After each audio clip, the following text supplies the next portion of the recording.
Hello guys, how are you. तो दोस्तों CPC 1908 का नया टॉपिक लेकर आपके सामने हम हाजिर हैं और इस नए टॉपिक का नाम है मेरे भाई stay of suits. Stay of suits, इसे डॉक्ट्रिन ऑफ रेस सब जुडिस भी कहा जाता है। क्या वर्ड्स बोले मैंने? डॉक्ट्रिन ऑफ रेस सब जुडिस। अब ये सब डॉक्ट्रिन ऑफ रेस सब जुडिस, स्टे ऑफ सूट्स, ये क्या है, ये सब बातें हम जानेंगे बहुत जल्दी। लेकिन इससे पहले मैं आपको ये बता दूं दोस्तों कि हमें अपनी अप्रोच कायम रखनी है। हमें सबसे पहला काम एग्जाम्पल से शुरू करना है और फिर अगले पॉइंट पर जाना है। एग्जाम्पल से ही मैं इसकी शुरुआत करूंगा और उसी के बेसिस पर हम इस टॉपिक को सीखेंगे। तो मान लीजिए कि एक कंपनी है ABC बिस्किट्स, ठीक है जी, बिस्किट्स बनाती है और ABC बिस्किट्स जो है जिस तरह के कलर, रैपर,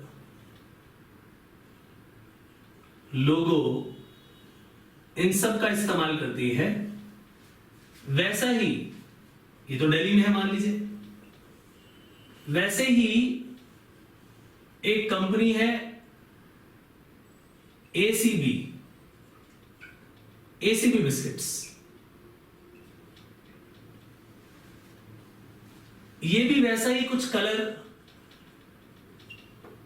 उसका रैपर बिल्कुल सेम, साइज सेम, प्रोडक्ट का लोगो, इन सब के ना सिमिलर कॉम्बिनेशंस यूज किए जाते हैं। अब ये कंपनी जो है ये है मान लीजिए यूपी में। अब दोनों का प्रोडक्ट ऑल ओवर इंडिया बिकता है, ठीक है कि नहीं? इन दोनों का प्रोडक्ट ऑल ओवर इंडिया बिकता है। ABC ने देखा कि भाई ये ACB बिस्किट जो है ये तो हमारे ही कलर, रैपर, लोगो का यूज कर रही है। तो ABC बिस्किट्स ने केस दायर कर दिया,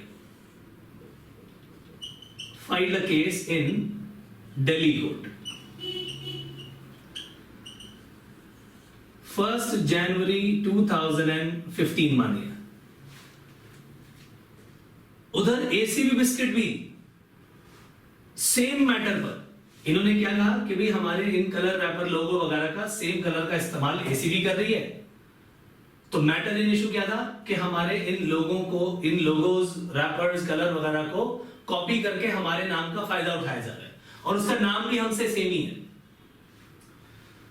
इधर इनको भी बात पता लगा जी दिल्ली कोर्ट के अंदर तो जो केस फाइल हुआ उसमें ABC बन गई प्लेंटिफ,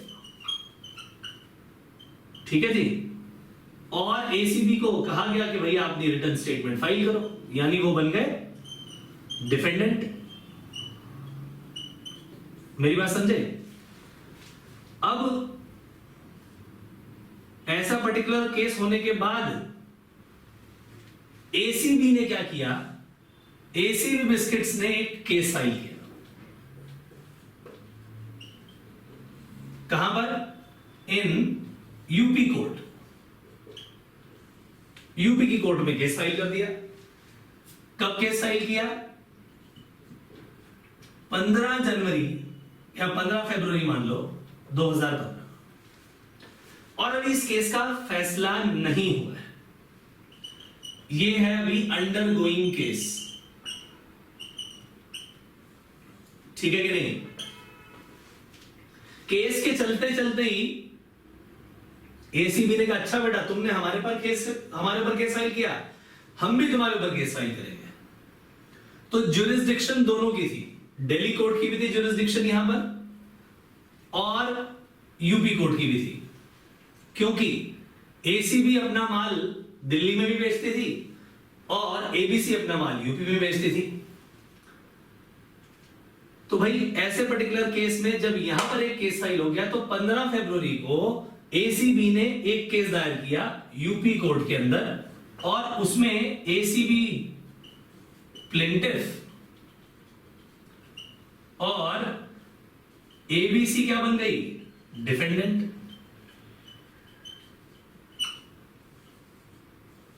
अब मान लिया जाए दोस्तों इस केस का भी फैसला अभी तो होना ही नहीं है। मैं यहां से इस पॉइंट से किसी एक ऐसी कहानी सुनाने जा रहा हूं जो कि असली हो भी सकती है और नहीं भी हो सकती। यानी लॉ उसे अलाउ कर भी सकता है और नहीं भी कर सकता। मैं ये अभी नहीं बताने वाला आपको कि जो बोलने वाला हूं वो सही है या गलत। इस पॉइंट के बाद जो बातें मैं बोलूंगा और आपसे एंड में सवाल पूछूंगा, आप बताइएगा कि वो सही है या गलत है।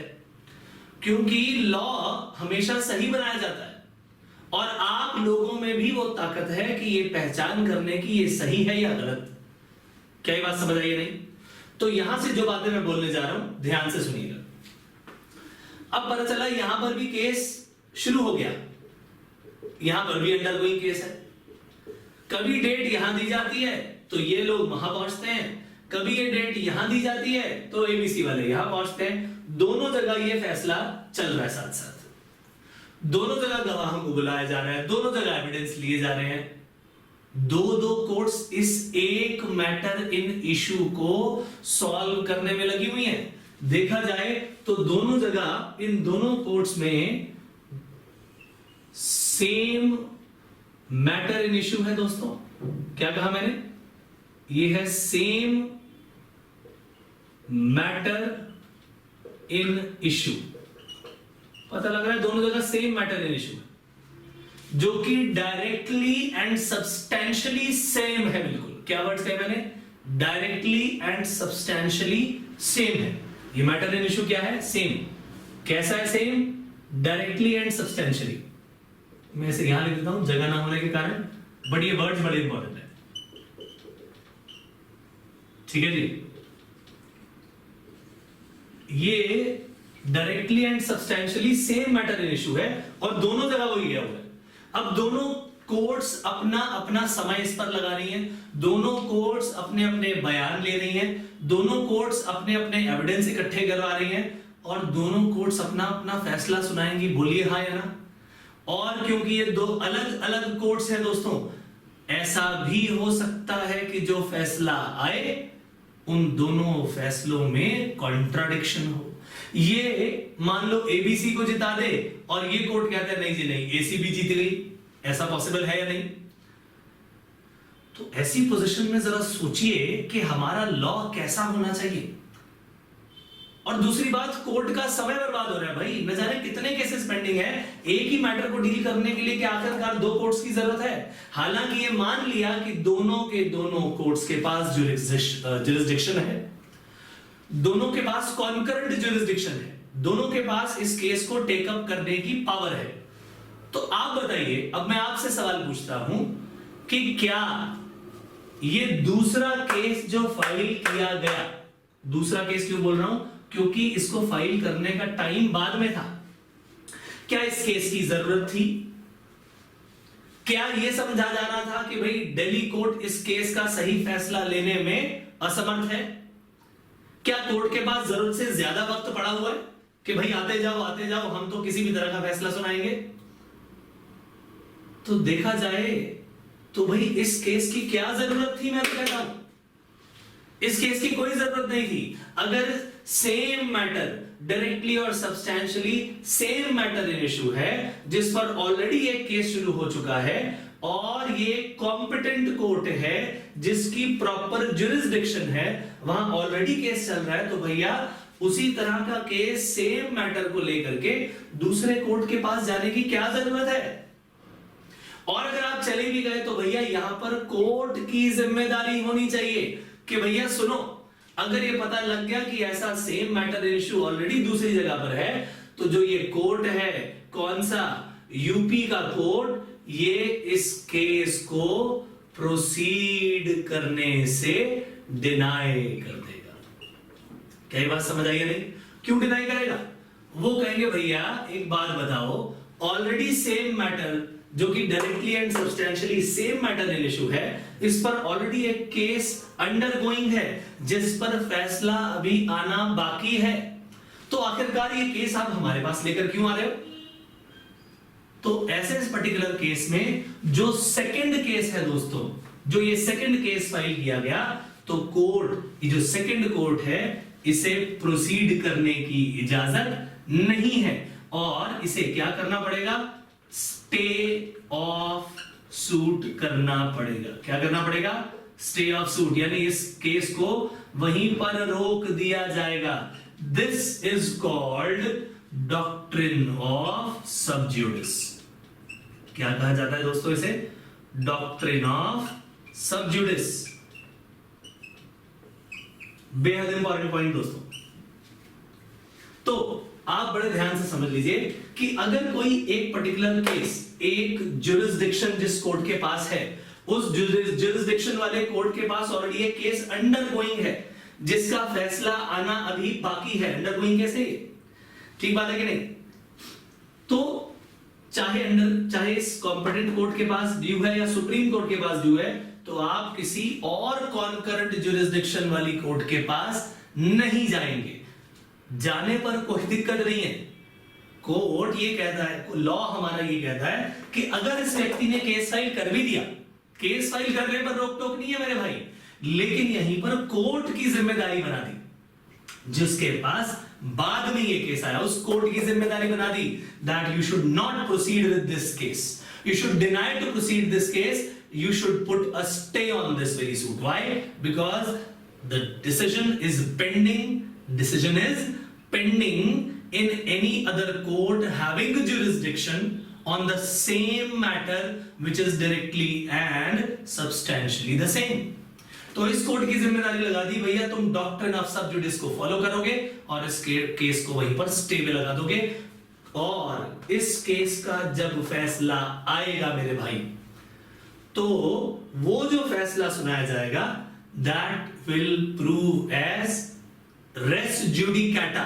क्या? Res judicata on this case. Res judicata क्या होता है आइए ध्यान से सुन ले, मैं शॉर्ट में समझाऊंगा, फिर इसका एक डिटेल्ड वीडियो भी आपको दूंगा, तो ध्यान से सुनिएगा। रेस जुडिकाटा का मतलब ये कि अगर कोई केस किसी ऐसे मैटर पर पहले से सॉल्व किया जा चुका है जो कि directly and substantially the same matter in issue है दूसरे केस में, तो भैया इस दूसरे केस को टेकअप करने की कोई जरूरत नहीं है। उसको कहा जाएगा भैया वो जो पहले केस सॉल्व हुआ था ना, ये same matter, directly and substantially the same matter, और इस पर कोर्ट पहले से फैसला सुना चुकी है पुराने समय में, तो वहां जो डिसीजन लिया गया था वो सेम डिसीजन यहां पर अप्लाई होता है और इस पर दोबारा से कोई भी सुनवाई नहीं होगी। यानी अगर इस पर्टिकुलर केस में ये कोर्ट इस अंडरगोइंग केस को एंड तक ले आती है, एडजुडिकेशन पूरा कर देती है, फैसला सुना देती है, तो ये केस तो कब आया? इसके बाद में आया था। So this case, the decision of this case will prove as res judicata on this, यानी इसका ही डिसीजन इस पर अप्लाई किया जाएगा, और जब तक इसका फैसला नहीं आ जाता इसको क्या कर रखा जाएगा? स्टे पर रखा जाएगा। क्या ये बात समझ आई? तो केस फाइल करने में कोई बुराई नहीं है, कर दिया ठीक है, बट उसे स्टे कर दिया जाएगा, भैया उसका फैसला आने दो, जो उसका फैसला होगा वही इस पर अप्लाई किया जाएगा। तब तक के लिए डॉक्ट्रिन ऑफ सब जुडिस अप्लाई होगा और ये स्टे, ये पेंडिंग स्टेट में रहेगा, और जब उसका फैसला आ जाएगा तो उसी फैसले को यहां पर कॉपी कर दिया जाएगा और कहा जाएगा the decision taken in that very first case is res judicata over this very case. वही सेम डिसीजन यहां पर अप्लाई किया जाएगा। क्या ये बात समझ में आई दोस्तों? तो डॉक्ट्रिन ऑफ सब जुडिस आखिरकार कर क्या है? डॉक्ट्रिन ऑफ सब जुडिस कोर्ट का समय बचा रहा है, नंबर 1। नंबर 2, वो कॉन्ट्राडिक्शन होने से बचा रहा है, एक ही मैटर पर दो अलग अलग डिसीजन ना हो जाए और कॉन्ट्राडिक्टरी डिसीजन आ गए तो मुसीबत और बढ़ जाएगी, उससे बचा रहा है। फिर ये प्रिवेंट करता है ऐसे मैटर्स पर डिसीजन लेने के लिए जहां पर दो कॉन्करेंट जुरिस्डिक्शन वाले कोर्ट, जिनके पास एक ही एक ही समय में उस पर्टिकुलर केस को लेने की पावर है, अथॉरिटी है, उनको दोनों को अपना समय व्यर्थ करने से रोकता है, बचा लेता है। एक व्यक्ति उस काम में लगा हुआ है, लगा रहे, दूसरे का समय व्यर्थ नहीं होना चाहिए। तो इसका मतलब यह हुआ कि कोई कॉन्फ्लिक्ट की स्थिति इससे उत्पन्न नहीं होगी, कोई दोनों के डिसीजन में कॉन्फ्लिक्ट नहीं आएगा। दूसरी बात, टाइम बचेगा। यही डॉक्ट्रिन ऑफ सब जुडिस का पूरा केस है दोस्तों। लेकिन जब मैं वर्ड्स बोलता हूं directly and substantially the same matter in issue, यहां पर सबसे इंपॉर्टेंट बात हो जाती है कि जो केस यहां था वो सेम केस यहां पर फॉलो किया गया। लेकिन अगर इस दूसरे केस का मैटर डायरेक्टली और सब्सटेंशियली सेम नहीं है, ये किसी और तरीके का है दोस्तों, तो ये केस इस कोर्ट को ले लेना चाहिए। क्या ये बात समझ आई? उस केस में ये रेस सब जुडिस, डॉक्ट्रिन ऑफ रेस तो मैंने लिखा ही नहीं है, लिख देता हूं, डॉक्ट्रिन ऑफ रेस सब जुडिस, डॉक्ट्रिन ऑफ रेस सब जुडिस अप्लाई नहीं होगा। तो इस केस में जो यूपी वाली कोर्ट है दोस्तों, उस केस को अंडरटेक करेगी। क्या ये बात समझ आई? क्योंकि वो matter directly and substantially similar नहीं है। तो सर जी एक वो भी एग्जांपल बता दो जिसमें कोई ऐसा मैटर आ जाए जो कि डायरेक्टली और सब्सटेंशियली सेम नहीं है, ताकि हम डिफरेंशिएशन कर पाए। बिल्कुल ठीक बात है दोस्तों। तो आप इसे नोट करिए, 1 मिनट के अंदर फटाफट नोट करिए, पॉज करके नोट करिए, जैसे मर्जी करिए। मैं उसके बाद आपको एक ऐसा मैटर बताता हूं जो कि सब्सटेंशियली और डायरेक्टली सेम नहीं होगा और दूसरी कोर्ट को किसी भी तरह से रोका नहीं जाएगा। आप देखिए, इसे नोट करिए, फिर चलता हूं मैं आगे।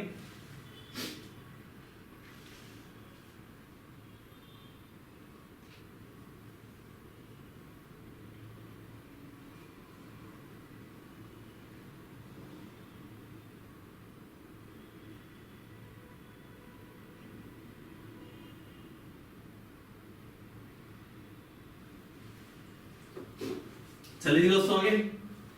बस इसके अंदर मैं आपको एक बात बता दूं कि ये केस सिर्फ इंडियन कोर्ट्स पर, ये केस क्या है, ये रेस सब जुडिस किस पर अप्लाई होता है? सिर्फ इंडियन कोर्ट्स पर। मान लो कोई डिसीजन फॉरेन कोर्ट में पेंडिंग है, ध्यान से सुनिएगा मेरी बात, सेम मैटर है, डायरेक्टली और सब्सटेंशियली भी सेम है, लेकिन वो एक फॉरेन कोर्ट में पेंडिंग है, तो आप चाहें तो उस केस को इंडियन कोर्ट में ला सकते हैं। वेरी वेरी इंपॉर्टेंट लाइन, ये लिख लीजिए। If any case is pending on the same matter which is directly and substantially the same and it is pending in foreign court that can be brought into any court which is in India, उस पर कोई रोक टोक नहीं है, उस पर ये rule apply नहीं होता। Very very important line, note कर लीजिएगा इसे। तो फॉरेन कोर्ट की बातें बहुत इंपॉर्टेंट है। यहां पर फॉरेन कोर्ट में अगर कोई ड्यू है तो आप दोस्तों उस केस को यहां पर ला सकते हैं। क्या ये बात समझ आई? तो फॉरेन कंट्री का कोई केस है, वहां पर केस चल रहा है, उसने यहां पर केस दायर किया हुआ है, आप उसको इंडिया में दायर करिए सेम, कि भैया वो तो चल रहा है, ठीक है। आप उस फॉरेन कंट्री के जो व्यक्ति हैं जिन्होंने आप पर केस दायर किया उस पर्टिकुलर सूट में, वो सेम केस आप यहां पर दायर करिए। क्या ये बात समझ आई? वो सेम केस आप यहां दायर करिए, वो चलेगा, उस पर कोई डॉक्ट्रिन ऑफ ये रेस सब जुडिस अप्लाई नहीं होता। लेकिन एक चीज हमें ध्यान रखनी है कि जो 4 कंडीशंस हैं वो पूरी की पूरी फुलफिल हो जाए। मैं अभी आपको वो पॉइंट बताने वाला हूं जिसमें मैटर बदल जाएगा थोड़ा सा, और मैटर बदल गया तो सेकंड वाली कोर्ट जिसमें बाद में केस दायर किया गया है वो उस केस को टेकअप कर सकती है। लेकिन 4 कंडीशन आपको देखनी है जब भी आपने डॉक्ट्रिन ऑफ रेस सब जुडिस अप्लाई करना है, ठीक है कि नहीं?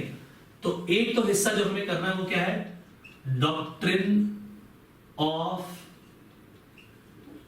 रेस सब जुडिस, इसकी कंडीशंस, 4 कंडीशंस है दोस्तों इसकी, 4 कंडीशंस। ये चारों कंडीशंस पूरी होनी चाहिए तभी डॉक्ट्रिन ऑफ रेस सब जुडिस अप्लाई होता है। लेकिन उससे पहले जो मैंने आपसे कहा कि एक ऐसा केस हम करते हैं जिसमें सेम डायरेक्टली से या सब्सटेंशियली सेम मैटर नहीं है। मान लीजिए एक है लैंडलॉर्ड, एक है उसका टेनेंट। टेनेंट लैंडलॉर्ड का किराया नहीं दे रहा, ध्यान से सुनिएगा, फिलहाल किराया नहीं दे रहा, और उन दोनों के बीच, लैंडलॉर्ड और टेनेंट के बीच एक एग्रीमेंट टू सेल होता है। एग्रीमेंट टू सेल का मतलब लैंडलॉर्ड कहता है जी एक काम करो, आप मेरा ना घर ही खरीद लो। तो टेनेंट कहता है ठीक है जी, बिल्कुल ठीक है, मैं खरीदने के लिए तैयार हूं, एग्रीमेंट टू सेल, कि मैं फ्यूचर में पैसा दूंगा इस समय पर और आप मुझे घर बेचोगे। एग्रीमेंट टू सेल हुआ। अब later landlord denied to sell, denied to sell यानी बाद में उसने बेचने से मना कर दिया, ठीक है जी। ड्यू टू दिस, इसी कॉज ऑफ एक्शन के कारण क्या हुआ, इस टेनेंट ने लैंडलॉर्ड पर केस फाइल कर दिया कि मैं तो ये घर खरीदना चाहता हूं, अब तो आप स्पेसिफिक परफॉर्मेंस करवा के दो। क्या करवा के दो? Specific performance.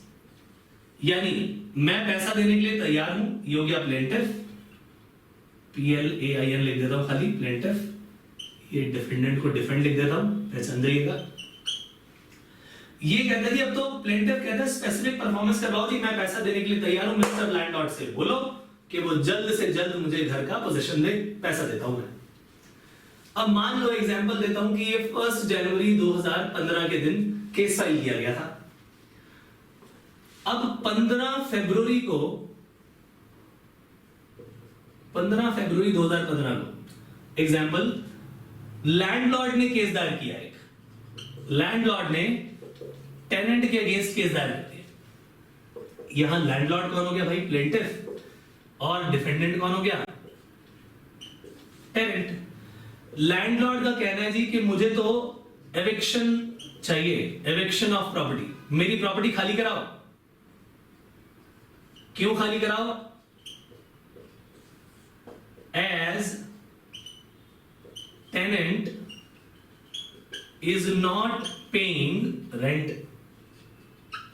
इसने दोबारा उसी पर एक केस दायर कर दिया, केस के ऊपर केस।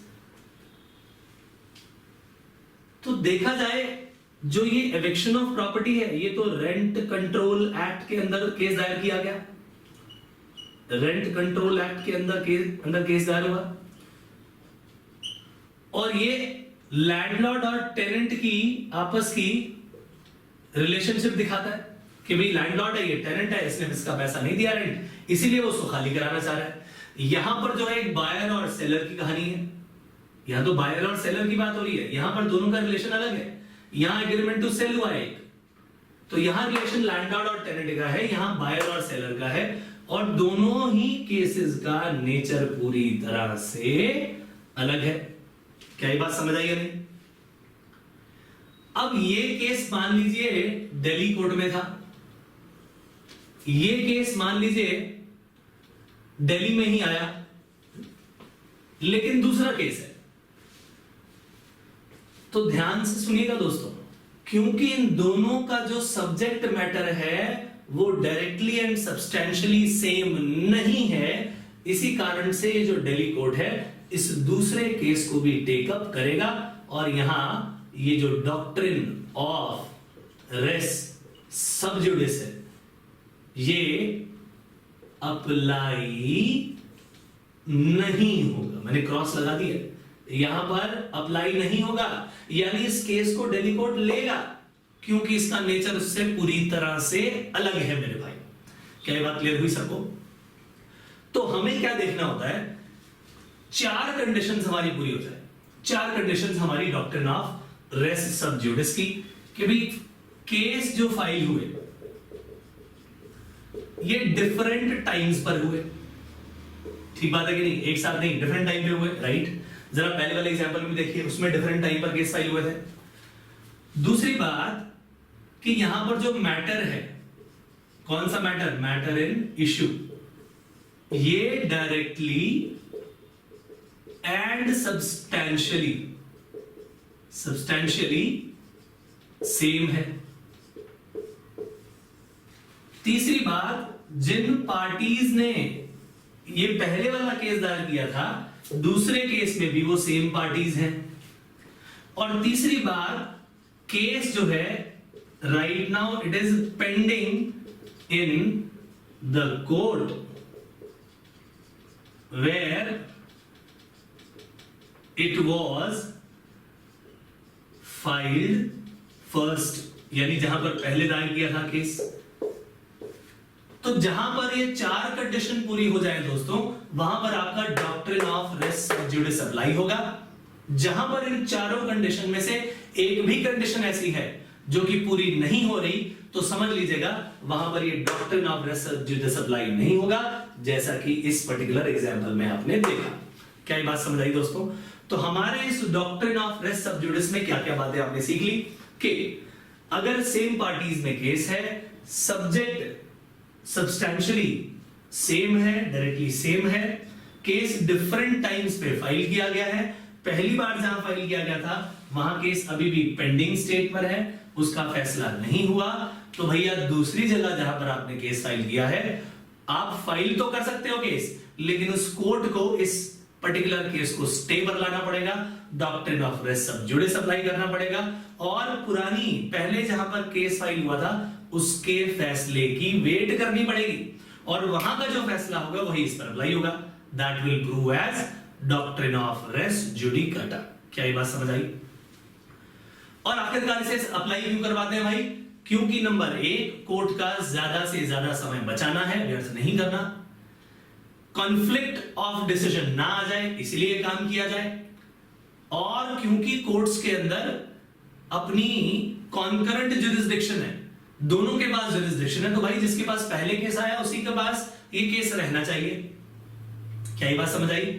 लेकिन मैंने ये बात पहले भी बता दी थी आपको कि ये डॉक्ट्रिन ऑफ सब जुडिस उन केसेस पर अप्लाई नहीं होता which have been filed in any foreign court। ठीक बात है कि नहीं? इस बात को याद रखिएगा। तो मेरे भाई यहां पर हमारा ये पूरा का पूरा डॉक्ट्रिन ऑफ रेस सब जुडिस खत्म होता है दोस्तों। बेहतरीन तरीके से इस टॉपिक को पढ़िएगा और कई जगह इसे अप्लाई किया जाएगा। अच्छी तरह से आप इसके सारे के सारे पॉइंट्स को समझिएगा।